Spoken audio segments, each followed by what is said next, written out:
எங்கெல்லாம் உள்நாட்டு பிரச்சனை நடக்கிறதோ அந்த பிரச்சனையில யாரு உள்நாட்டுக்குள்ள குழப்பத்தை உண்டாக்கி இருப்பானோ அவங்களுக்கு எல்லாம் UAE சப்போர்ட் பண்ணுவாங்க. இந்த சண்டைகள்ல UAE தலையிடுவதால் அவங்களுக்கு என்ன லாபம் இருக்குன்னு பாத்தீங்கன்னா, சூடான்ல UAE ஆதரிக்கிற தரப்பினர் வெற்றி பெற்று விட்டார்கள் என்று சொன்னால், செங்கடல்ல சவுதிக்கு நேர் எதிராக இருக்கக்கூடிய ஒரு நாட்டினுடைய முழு கண்ட்ரோல் UAE வசம் வரும். எனவே அதை வைத்து சவுதியை அவர்கள் மிரட்ட முடியும். புனித மக்கமா நகரமும் புனித மதீனமா நகரமும் சவுதி அரேபியாவில் அமைய பெற்றிருக்கிறது. எனவே சவுதி அரேபியா மேல சர்வதேச ரீதியில ஒரு ஈடுபாடு இஸ்லாமியர்களுக்கு எப்பொழுதுமே இருக்கிறது. இந்த நிலை எங்கு போய் முடியும் என்கிற கேள்விகளையும் எழுப்புகிறது. குறிப்பாக வளைகுடா நாடுகளுக்குள்ளாக இஸ்ரேல் ஆதரவு பெற்ற UAE சவுதி அரேபியாவுடனான ஒரு சண்டையை தொடங்கலாம் என்கிற ஒரு மிகப்பெரிய கேள்வி எழுகிற அதே நேரத்தில்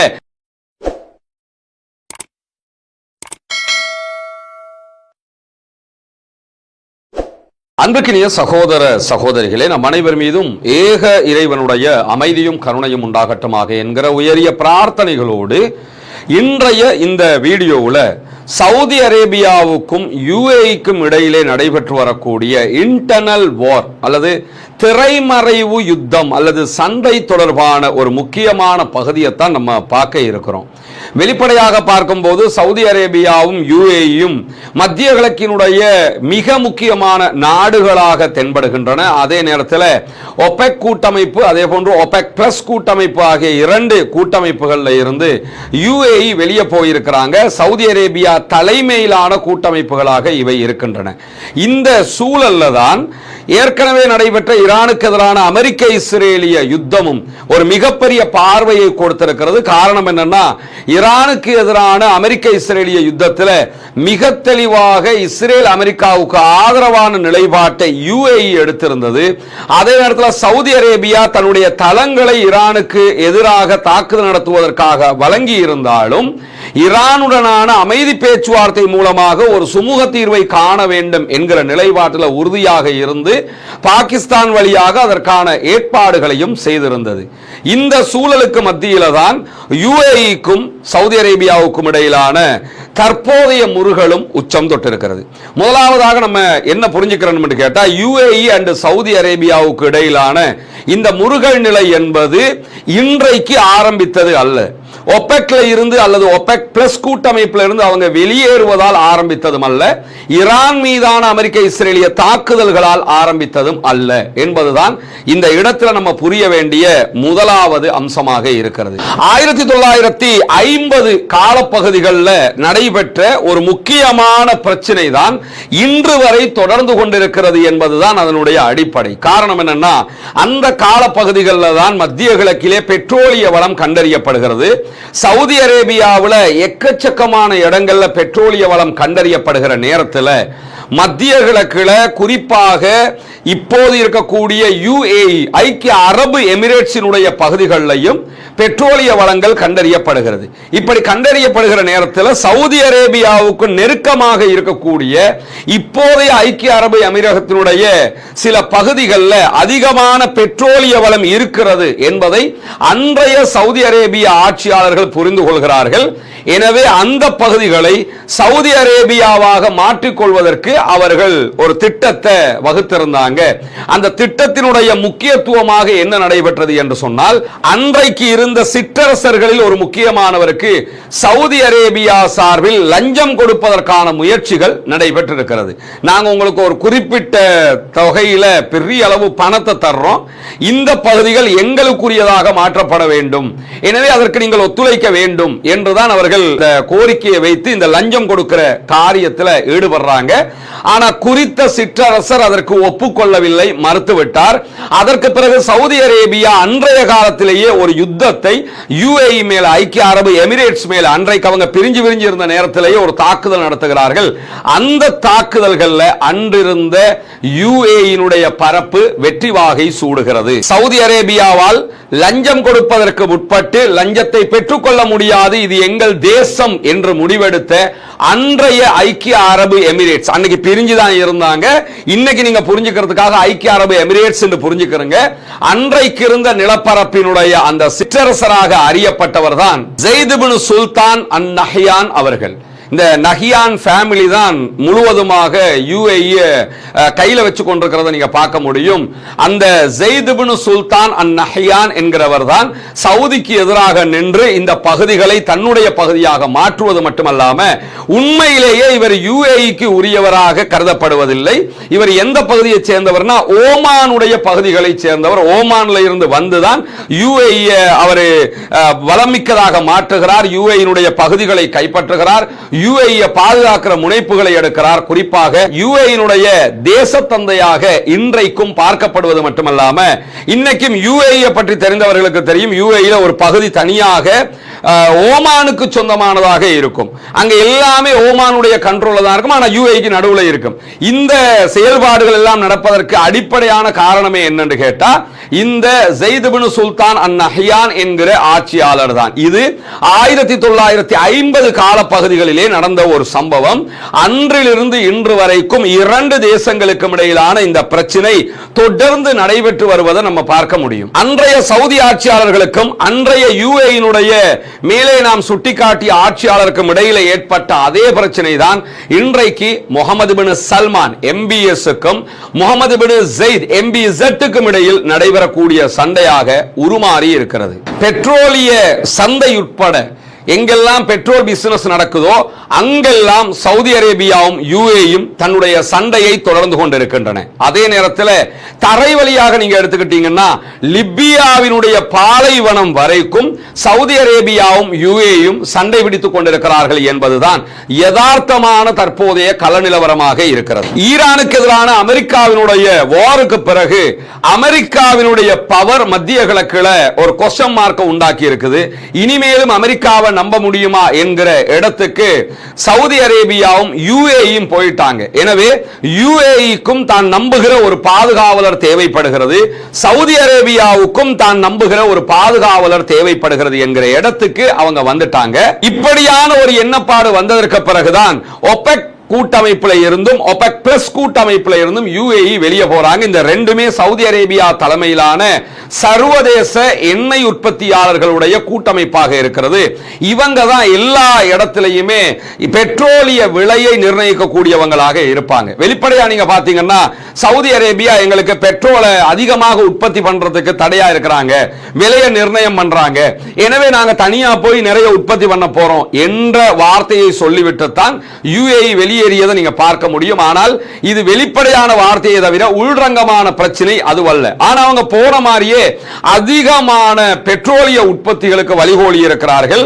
மற்ற நாடுகளை விட அதிகமாக அவங்க தற்போது எரிபொருட்களை உற்பத்தி செய்யவும் ஆரம்பித்திருக்கிறார்கள். அது அவர்களுக்கு நிறைய வருமானத்தை தரக்கூடிய வழியாகவும் மாறி இருக்கிறது. இந்த இடத்துல சவுதி அரேபியாவுக்கும் ஐக்கிய அரபு எமிரேட்ஸுக்கும் இடையில சர்வதேச மட்டத்தில் ஒரு எழுச்சியும் வீழ்ச்சியும் இருக்கிறது. ஒருபுறம் பாத்தீங்கன்னா சவுதி அரேபியா என்பது ஐக்கிய அரபு எமிரேட்ஸ் யுஏஇயை விட டபுள் மடங்கு பெட்ரோலிய வளம் கொண்ட ஒரு நாடு. அங்க எவ்வளவு பெட்ரோல் இருக்கிறதோ அதை விட 2 மடங்கு அதிகமாக சவுதி அரேபியா தன்னகத்தே கொண்டிருக்கிறது. இரண்டாவதாக சவுதி அரேபியாவினுடைய மக்கள் தொகை 35 மில்லியனாக இருக்கிறது. யுஏஇனுடைய மக்கள் தொகை 10 மில்லியனாக இருக்கிறது. அதுலயும் 1 மில்லியன் மக்கள் தான் யுஏஇனுடைய மக்கள். மற்ற எல்லோருமே வெளிநாடுகளில் இருந்து அங்க தொழில் செய்யக்கூடிய 9 மில்லியன் மக்கள் இருக்கிறார்கள். இதை தாண்டி சவுதி அரேபியாவுக்கு இருக்கக்கூடிய ஒரு பெரிய பிளஸ் என்னன்னு கேட்டா இஸ்லாமியர்களுடைய புனித தலங்களான புனித மக்கமா நகரமும் புனித மதீனமா நகரமும் சவுதி அரேபியாவில் அமைய பெற்றிருக்கிறது. எனவே சவுதி அரேபியா மேல சர்வதேச ரீதியில ஒரு ஈடுபாடு இஸ்லாமியர்களுக்கு எப்பொழுதுமே இருக்கிறது. சவுதி அரேபியா தான் இஸ்லாமியர்களுடைய மிக முக்கியமான கண்ட்ரி என்கிற பார்வை அதனூடாக வருகிறது. ஆனால் இதே பார்வை யுஏஇக்கு வராது. ஏன்னா அங்க இப்படியான எந்த மத தலங்களும் எந்த புனித தலங்களும் கிடையாது என்கிற காரணத்தினால இது கூட சவுதி அரேபியாவுக்கு ஒரு பிளஸ் பாயிண்டாக மாறி இருக்கிறத இந்த பிரச்சனையில நம்ம பார்க்க முடியும். இப்படியான சூழல்ல தான் OPEC அமைப்பு அதே போன்று OPEC பிளஸ் அமைப்புகளை கொண்டு சவுதி அரேபியா தான் இந்த பகுதிகளில் இருக்கக்கூடிய வல்லாதிக்க மிக்க நாடாக தன்னை கருதுகிறது. சவுதியினுடைய வளங்கள், சவுதியினுடைய அளவு, சவுதியினுடைய மக்கள் தொகை, சவுதியில் இருக்கக்கூடிய 2 புனித தலங்கள் விஷயங்கள், இதையெல்லாம் அடிப்படையாக கொண்டு மத்திய கிழக்குன்னா நாங்க தான், அதற்கு பிறகுதான் நாங்க சொல்ற அடிப்படையில் நீங்க எல்லாம் எங்களோட அப்படி ஒருங்கிணைஞ்சு போகணும் என்கிற இடத்திற்கு சவுதி அரேபியா வருவதற்கான அடிப்படை காரணம் இவைகளாகத்தான் இருக்கிறது. இதே நேரம் ஐக்கிய அரபு எமிரேட்ஸ் UAE பொறுத்தவரை சின்ன நாடு, அதே நேரம் மக்கள் தொகை 10 மில்லியன், அதுலயும் 1 மில்லியன் தான் அந்த நாட்டு மக்கள். ஆனாலும் சர்வதேச மட்டத்தில் பாத்தீங்கன்னா துபாய்னாலே ஒரு பிசினஸ் ஸ்பாட்டாக மாறிடுச்சு. அதே நேரம் UAE எந்த பகுதிகளை நீங்க எடுத்துக்கிட்டாலும் ஒரு கனவு தேசம் போன்று தற்போது மாறி இருப்பதை நம்ம பார்க்க முடியும். UK அல்லது இத்தாலி, அதை தாண்டி அமெரிக்கா என்று இந்த நாடுகளுக்கு போவது ஒருவருடைய கனவு லட்சியமாக இருந்த ஒரு காலம் போய் துபாய்க்கு போகணும், துபாயில ஒரு பிளாட் வாங்கணும், துபாயில ஒரு பிசினஸ் பண்ணணும், துபாயில இருக்கிறதே ஒரு பெருமை என்று கருதுகிற அளவுக்கு துபாயினுடைய வளர்ச்சி அபரிமிதமாக மாறி இருப்பதை நம்ம பார்க்க முடியும். காரணம் என்னன்னா, வருஷத்துக்கு ஏதாவது ஒரு ப்ராஜெக்ட கொண்டு வருவாங்க, கொண்டு வந்து அதை டெவலப் பண்ணுவாங்க, டெவலப் பண்ணி சர்வதேச அளவுல புகழ் பெற்றதாக மாத்துவாங்க. அதனாலேயே அந்த நாடு மிக புகழ் பெற்றதாக மாறி இருப்பது மட்டுமல்லாம அவங்க கொடுக்கக்கூடிய கிரீன் கார்டு எவ்வளவு கொடுத்தாவது பெற்றுக்கொள்வதற்கு உலகில் இருக்கக்கூடிய பல செல்வந்தர்களும் பிரபலங்களும் ஆசைப்படுகிற ஒரு சூழலும் உருவாகி இருக்கிறது.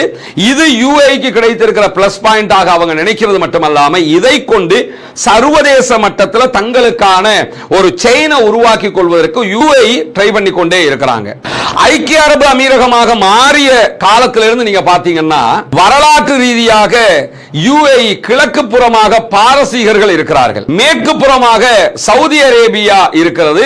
இந்த இரண்டு பேருக்கு மத்தியில தான் தாங்கள் சிக்கிக் கொண்டிருக்கிறோம் என்கிற மனோநிலையில் எப்போதுமே UAE இருக்கிற அதே நேரம் இப்ப UAE எடுத்திருக்கக்கூடிய ஒரு ஸ்டாண்ட் என்னன்னா, நாம் சவுதியையும் எதிர்க்க முடியும், அதே நேரம் ஈரானையும் எதிர்க்க முடியும், எனவே நம்ம எதிர்க்கிற இடத்துக்கு போயிருவோம் என்பதால் தான் இப்படியான ஒரு முடிவுக்கு வந்திருக்கிறார்கள் என்று அனைத்து ஆய்வாளர்களும் சுட்டிக்காட்டக்கூடியதை நம்ம கவனிக்க முடிகிறது. ஈரானுக்கு எதிராக இஸ்ரேலும் அமெரிக்காவும் ஒரு யுத்தத்தை நடத்தியே தீர வேண்டும் என்கிற பாரிய அழுத்தத்தை வளைகுடாவில் இருந்து கொடுத்த ஒரு நாடு ஐக்கிய அரபு எமிரேட்ஸ். அவங்க தான் நீங்க யுத்தம் பண்ணி ஆகணும்னு விடாப்பிடியாக நின்றது மட்டுமல்லாம இப்ப கூட நீங்க சமாதானத்துக்கு போக கூடாது, ஈரானோட சண்டை தான் பிடிக்கணும்ங்கிறதுல ரொம்ப உறுதியாக செயல்பட்டு வருகிறார்கள். அதே நேரம் ஈரான் பதிலடி தாக்குதல்கள் கொடுத்த நேரத்தில் இஸ்ரேலுக்கு எவ்வளவு தாக்குதல்களை நடத்தியதோ அதே அளவுக்கு UAE மேலையும் தாக்குதல்களை நடத்தியது. அந்த நேரத்தில் இஸ்ரேல் பல கட்டங்களில் UAE பாதுகாக்கக்கூடிய வேலைகளையும் செய்து கொண்டிருந்தாங்க என்பது இன்றைக்கு வெளியாகக்கூடிய பல தரவுகளில் இருந்து நம்ம புரிய முடிகிறது. எனவே UAE இஸ்ரேல் அமெரிக்கா என்கிற அந்த கூட்டணி ரொம்ப வலுவாக இந்த யுத்தத்தின் மூலமாகவும் உருவாகி இருக்கிறது. மிடில் ஈஸ்டுக்கு அவுட்ல நீங்க போய் பாத்தீங்கன்னு சொல்லி சொன்னா சூடான்ல ஒரு பெரிய பிரச்சனை நடந்து கொண்டிருக்கிறது. அந்த சூடான்ல நடக்கக்கூடிய பிரச்சனைகள்ல எதிரெதிர் தரப்புகளை சவுதி அரேபியாவும் UAEயும் ஆயுதங்களால் ஆதரிக்கக்கூடியதை நம்ம பார்க்க முடியும். விரைவு ஆதரவு படைகள் என்கிற துணை ராணுவ படைக்கு தேவையான ஆயுதங்களையும் பணங்களையும் கொடுத்து முழு ஒத்துழைப்பை இங்கிருந்து UAE செய்து கொண்டிருக்கக்கூடிய நேரத்தில் ஆல்ரெடி சூடான்ல இருக்கக்கூடிய அரசாங்கத்திற்கு ஆதரவாக முழுமையான ஒத்துழைப்பை சவுதி அரேபியா கொடுத்துக் கொண்டிருக்கிறது. இதே நேரம் சூடானுக்குள்ள இந்த பிரச்சனைகளை எல்லாம் உருவாக்குவதற்கு காரணமாக இருக்கிற UAE மேல நீங்க நடவடிக்கை எடுக்க வேண்டும் என்று அமெரிக்காவிடத்தில் சவுதி அரேபியா வலியுறுத்தல்களை செய்து கொண்டிருக்கிறது என்கிற செய்திகளும் வெளியாகி கொண்டிருக்கிறது. இப்படி சூடானுக்குள் நடக்கக்கூடிய பிரச்சனைகள்ல சவுதியும் UAEயும் அங்கும் தலையிட்டுக் கொண்டிருக்கின்றன. அதிலே ஒரு மாபெரும் பிரச்சனை சர்வதேச மட்டத்தில் உருவாகி இருக்கிறது. அதே மாதிரி ஈரானுடைய யுத்தம் ஆரம்பிப்பதற்கு ஒரு மாதங்களுக்கு முன்பதாக சரியாக பார்த்தீங்கன்னா யமனுக்குள்ள சவுதி அரேபியாவும் UAEயும் சண்டையிட்டுக் கொண்டன. குறிப்பாக ஈரானுக்கு எதிரான அமெரிக்க இஸ்ரேலிய தாக்குதல்கள் ஆரம்பிப்பதற்கு ஒரு மாதத்துக்கு முன்பதாக யமனுக்குள்ள சவுதி அரேபியா UAE மோதிக்கொண்டது நமக்கு எல்லாம் தெரியும். யமன்ல இருக்கக்கூடிய சவுதிக்கு எதிரான தரப்புக்கு ஆயுதங்களை அனுப்பியிருந்தது UAE. 2 கப்பல்கள் அனுப்பியிருந்தாங்க. அந்த 2 கப்பல்கள் மேலையும் சவுதி அரேபியாவுடைய ராயல் போர்சஸ் தாக்குதல்களை நடத்தி அழித்தது மட்டுமல்லாமல் 24 ஹவர்ஸுக்குள்ளாக யமன்ல இருந்து யுஏஇனுடைய படைகள் ஆதரவுகளை விலக்கிக் கொள்ள வேண்டும், இல்லாவிட்டால் அடுத்த கட்ட நடவடிக்கை எடுப்போம்னு ஒரு ரெட் லைனையே விதிச்சிருந்தது சவுதி அரேபியா. சொன்னதை கேட்டு 24 மணி நேரங்களுக்குள்ளாக யுஏஇ யமன்ல இருந்து வெளியே வந்தாங்க. யுஏஇ யமன்ல இருக்கக்கூடிய எதிர்த்தரப்புக்கான உதவிகளை செய்வது சவுதி அரேபியாவுக்கு மிக பெரும் பிரச்சனையாக மாறிவிடும். ஏன்னா சவுதியினுடைய எல்லையில தான் இந்த யமன் அமைந்திருக்கிறது என்பது நமக்கெல்லாம் தெரியும். அதை தாண்டி யமன்ல இருந்து நேரடியாக சவுதி அரேபியாவை கடுமையாக தாக்குதலுக்கு உள்ளாக்க முடியும் என்பதாலும் யமன் தன்னுடைய கண்ட்ரோல்ல இருக்கணும்னு சவுதி அரேபியா விரும்புவது மட்டுமல்லாமல் சவுதி அரேபியாவுடைய ஸ்ட்ராட்டஜிக்கல் பிளானை நீங்க எடுத்துக்கிட்டீங்கன்னு சொன்னா எங்கெல்லாம் உள்நாட்டு பிரச்சனை நடக்கிறதோ அந்த பிரச்சனையில யாரு உள்நாட்டுக்குள்ள குழப்பத்தை உண்டாக்கி இருப்பானோ அவங்களுக்கு எல்லாம் யுஏஇ சப்போர்ட் பண்ணுவாங்க. உதாரணமாக சூடான்ல விரைவு ஆதரவு படைகள் என்கிற துணை ராணுவத்திற்கு உதவி செய்வது. அந்த இடத்துல சவுதி அரேபியா யாருக்கு ஹெல்ப் பண்றாங்கன்னா அந்த நாட்டினுடைய ராணுவத்திற்கு ஹெல்ப் பண்றாங்க. அதே மாதிரி யமனை நீங்க எடுத்துக்கிட்டீங்கன்னா யமன்லையும் சவுதி அரேபியா அந்த நாட்டினுடைய ராணுவத்துக்கு ஹெல்ப் பண்ணுகிற அதே நேரம் அந்த ராணுவத்திற்கு எதிராக சண்டையிடுகிறவர்களுக்கு யுஏஇ ஹெல்ப் பண்ணிக்கிட்டு இருக்காங்க. இந்த சண்டைகள்ல யுஏஇ தலையிடுவதால் அவங்களுக்கு என்ன லாபம் இருக்குதுன்னு பாத்தீங்கன்னா, சூடான்ல யுஏஇ ஆதரிக்கிற தரப்பினர் வெற்றி பெற்று விட்டார்கள் என்று சொன்னால் செங்கடல்ல சவுதிக்கு நேர் எதிராக இருக்கக்கூடிய ஒரு நாட்டினுடைய முழு கண்ட்ரோல் யுஏஇ வசம் வரும். எனவே அதை வைத்து சவுதியை அவர்கள் மிரட்ட முடியும். இரண்டாவதாக யமன்ல இருக்கக்கூடிய படைப்பிரிவினர் ஜெயித்தார்கள் என்று சொன்னால் அங்கும் ஒரு தனி நாடு உருவாக்கப்படும். பாபல் மந்தப அடிப்படையாக வைத்து ஒரு தனி நாடு உருவாக்கப்பட்டு அந்த தனி நாட்டுக்குள்ள யுஏஇ தன்னுடைய ஆதிக்கத்தை செலுத்தும். அதுவும் செங்கடல்ல சவுதி அரேபியாவுக்கு மிகப்பெரிய அழுத்தமாக மாறிவிடும். ஆல்ரெடி அங்கிருக்கக்கூடிய ஹூத்திகள் அழுத்தமாக இருப்பதை போன்று இது இன்னொரு அழுத்தமாக மாறிவிடும். இப்படி இரண்டு பக்கமும் யுஏஇக்கு ஒரு பெரிய லாபம் இருக்கிறது என்பதால் அதை செய்வதற்கு முனைகிறது இஸ்ரேலுடைய பாணியில.